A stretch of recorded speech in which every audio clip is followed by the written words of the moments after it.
Are you planning to buy noise cancelling headphones? Make sure to watch this video so you know what you're getting yourself into. So, Rowan, there are a couple of different kinds of noise cancelling, don't we?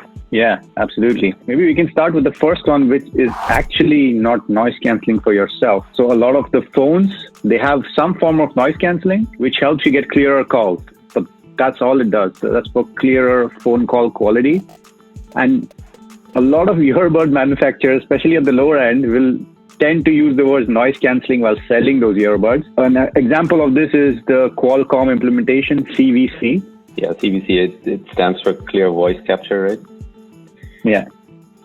CVC, noise cancellation technology. And one of the things it does is howling control.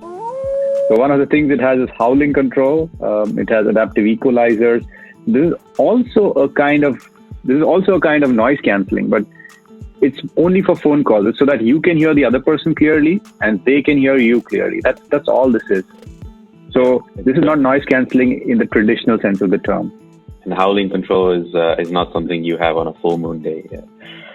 This is just for voice call clarity, actually. So don't get fooled, guys. You see a lot of products online that advertise noise cancelling, and then somewhere you'll see CVC.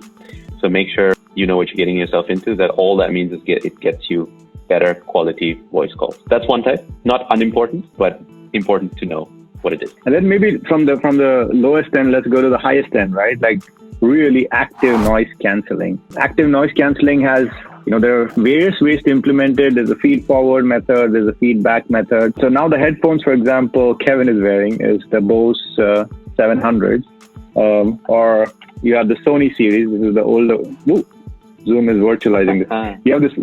You have the Sony series. This is the older one, the XM2. What these actually do is they have microphones. So essentially they're listening to your environment, and any sound that is produced by the environment, they're producing anti-noise. So it sounds like everything is really quiet. All right, do you see my screen, Kevin? Yes, I do. So now you can see these are sound waves basically that are being generated as I speak. Now they're, in a sense, two kinds of sound, right? There's low frequency sounds, high frequency sound, of course, everything in between. That's a very big term, but just for our video's sake, that's good enough. And low frequency sounds something like So if you look at this wave, I've just chosen one of the low pitches I was generating with my beautiful voice. This is a very slow and long wave, right? So that's what low frequency sounds sound like.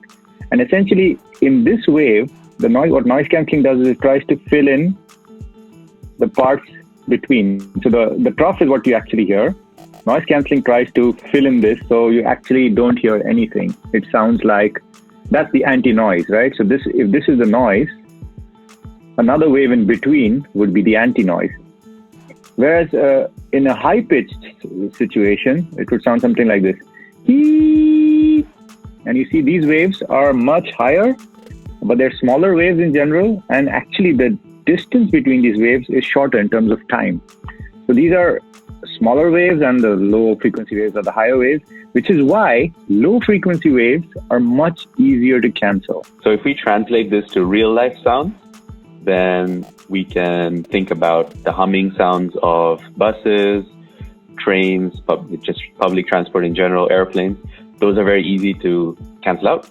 Whereas high frequency, that's like babies crying or a siren, those will be more difficult. And that's what will leak through or pass through these noise cancelling headphones. Exactly. So a lot of noise cancelling headphones cannot cancel out all the noise. So if you really think you're going to wear headphones and sit in complete silence, that's not it. At least the technology isn't there yet. Maybe in a couple of years we have that. And if you have those kinds of sounds, maybe noise cancelling headphones are not what you need. Maybe what you need are passive noise isolation headphones. Yeah, we can't really call them noise cancelling. It isolates the sound out physically.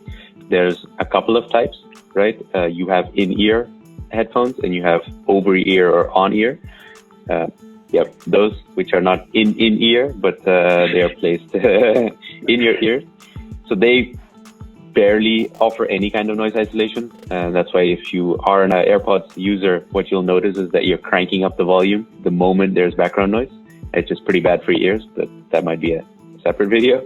And then you have in-ear headphones, which come with the tips that you actually kind of shove into your ear canal, that can create quite a good seal. And if it does, then most of the noise is isolated or canceled out, if you will. And you have, if you go to the over of the headsets, then you can talk about on-ears, which are okay because it just sits on top of your ear.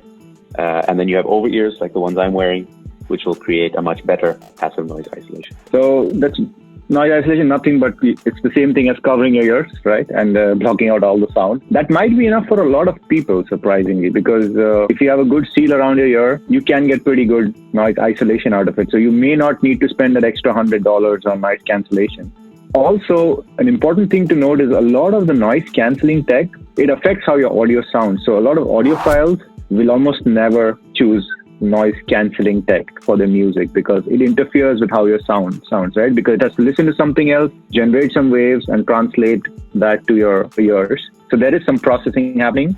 And audiophiles generally prefer closed back or open back, on ears, open back mainly. So if you have open back headphones, which many audiophiles might have, they're not to be used outdoors, but indoors. You can check out our review of the HD800s, for example. Those are also open back headphones. So audiophiles, if they are out and about and they want a passive isolation of background noise, then they'll probably go with in-ears. And there's a third type of noise cancellation, which is it's basically active noise cancellation, but it's adaptive. So a lot of headphones like the Sony, I know, and also the new AirPods Pro offer kind of a fit test to see how much sound is leaking through based on how your hair is, how your head is shaped, what kind of glasses you're wearing, what shape ears you have, things like that.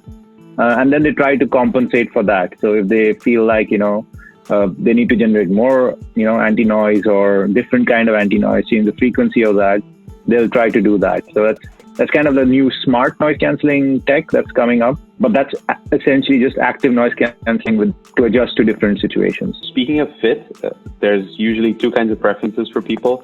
Since you can achieve passive isolation by having in-ear headphones, I don't like shoving things into my ear canal. It doesn't make it very comfortable for me for long periods of time. That's the reason I opt for over-ear headphones like these. You also have on-ear headphones, but those are also not very comfortable. So make sure you test out a few different types, maybe, if possible, before you make up your mind. So you use noise cancelling headphones, I think, a lot more than I do. I have a pair, but I usually use them when I'm out cycling or on airplanes or public transport. But when I'm at home or usually in meetings or in an office or something, especially at home, I just use the AirPods. Yeah. They're just easier. Yeah. More convenient. I don't need the noise. I don't need the bulk on my ears. Create some heat, So I use these only when I really need to. If I'm in a busy office space, public transport. That's basically it. So there are two reasons why I prefer over-ears. To begin with, I had on-ears. I had the V-Moda XS many years ago. We have a very old video on it. I'll link it up somewhere. They tend to hurt the outside of my ear because they press down like this and it's not very comfortable. So what I prefer is something that cups around the ear, and those are on-ears. I've been using the Sony noise cancelling series since the first one, since the MDR1000X and the XM2 and now the XM3. Very comfortable for me. Although the Bose QC35 I must say, was much more comfortable. So I am an over-ears kind of guy. And also I live in a relatively cold country, the Netherlands. So it's nice to have some warmth around your ears when you're outside. In the summers, I don't mind in-ears too much. But in general, not a big fan of in-ears because the noise cancelling tech isn't that great yet for in-ears, personally, that's my opinion. And secondly, I don't like shoving things into my ears, which is why this is kind of a nice compromise because it just rests on my ear and it's not into my ear canal. And I also travel in the train quite a lot. So that low humming sound, I like to kill that. So when I'm in the train with my over-ears active noise cancelling headphones, it's just a much more relaxed ride. And there is evidence proving that, sound adds to your stress. So if you are traveling a lot, you're commuting or you have business trips, over-ears might help you relax a little bit more. So yeah, bottom line, why we made this video is a lot of people ask us, should I buy this kind of headphone? Should I buy noise cancelling? Should I not? This gives you some sort of idea as to what noise cancelling can help you with, whether you should buy noise cancelling at all, whether you need just on-ears or they're an in-ears kind of person, you can buy that kind of stuff. You've been self-isolating at fake beaches. We've been DHRME. Only you won't see it. Oh, your voice is gone, man, again. Your voice is gone. Is Yeah. That's better. I can hear you. So that's called really noise cancelling, where you can't hear your voice.